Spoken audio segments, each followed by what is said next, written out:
Alright, hello you guys. So today is our last day of notes for this unit on the Middle Ages. So you can shoot off your fireworks, get excited. This is it.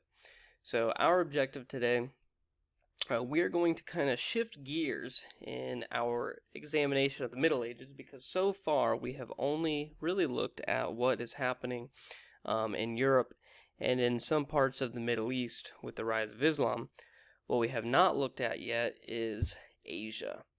And specifically with Asia today, we are going to be examining and analyzing the Mongolian Empire during this time period. So let's go ahead and let's dive into this and let's talk about the Mongols. It's finally time we get to talk about them. So in this time period, and you can see here on the map, about 1206 is really where we're going to start to see the Mongolians gather.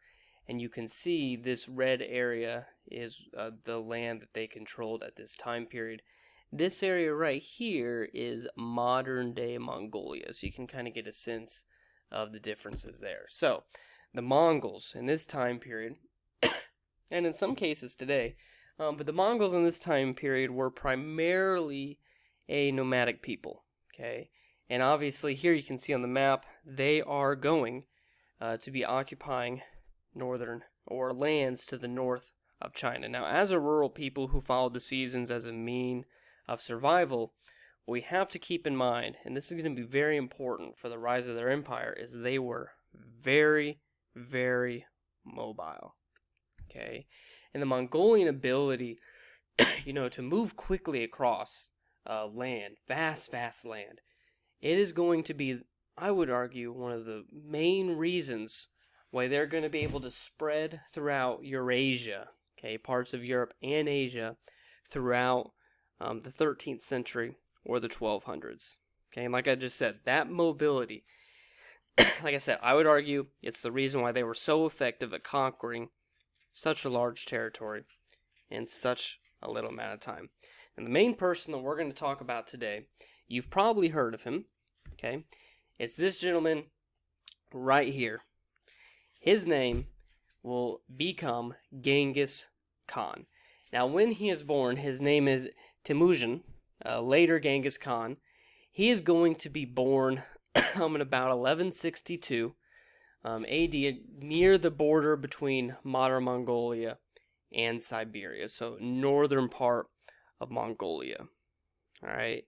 Now, life for Temujin was very violent, very unpredictable. Fighting between different families or different clans was very common. And he grew up, like I just said, in a time period of violence, and that is going to shape who he becomes.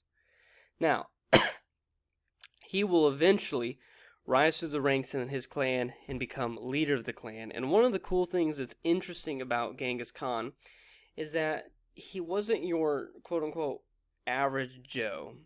And one of the first things that he did, or one of the really cool things that he did, is he went against custom in terms of who he put in key positions around him.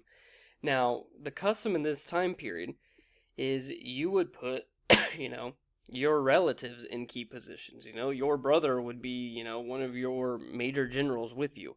However, he would put in competent people, okay? Because your brother, yeah, he's your brother, but he may not know jack diddly squat about military or things of that nature. So rather than doing that, you put in people who are competent for that position. Now, he was also known for executing the leaders of enemy tribes, okay?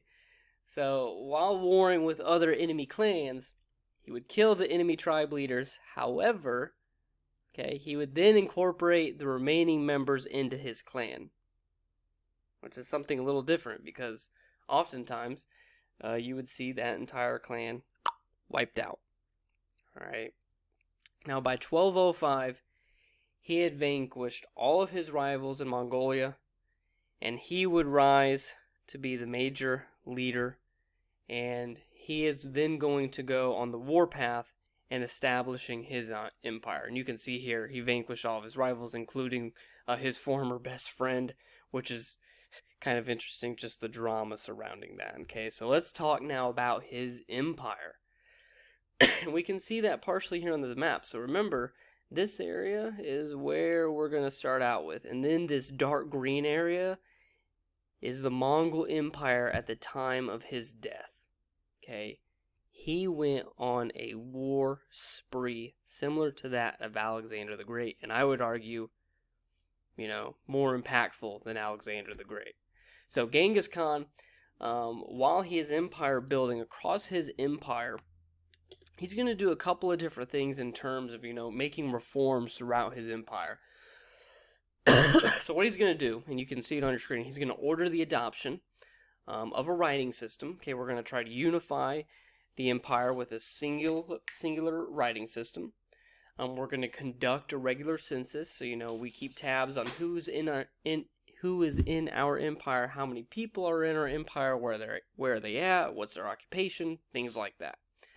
And then also grant diplomatic immunity to foreign ambassadors. Okay, so this is also something that's very different with the Mongols. They really allowed for freedom of religion.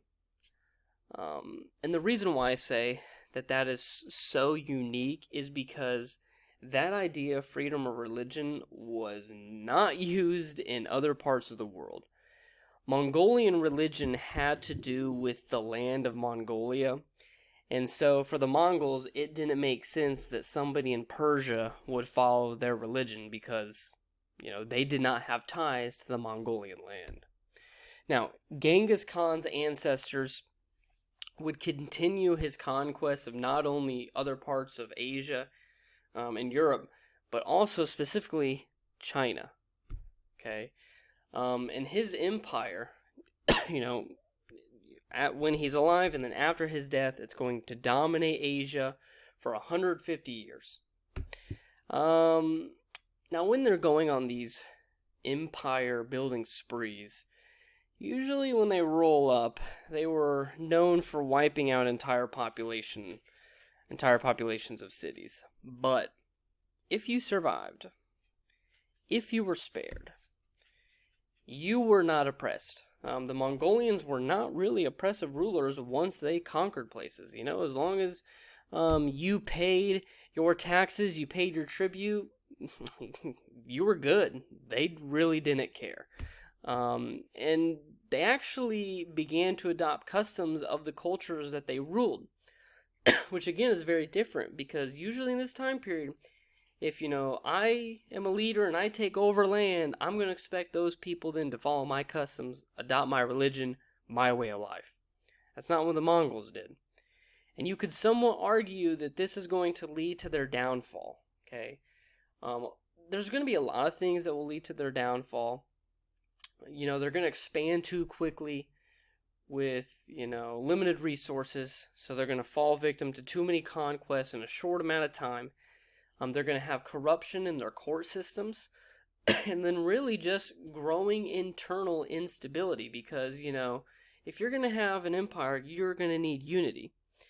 But you don't really have unity if you're not forcing the people to adopt the customs of the culture. Or adopt the customs of your culture, okay? And so, like I said, it's really cool to think about, and they did it, and it's awesome, and it's one of the first things to do. But like I said, it's one of the things that's going to lead to their downfall. All right, guys, that was super short. We're clocking in at like 9 minutes. I say mini notes for a reason. You can go ahead now and move on to the next section in your lesson, and I will see you later.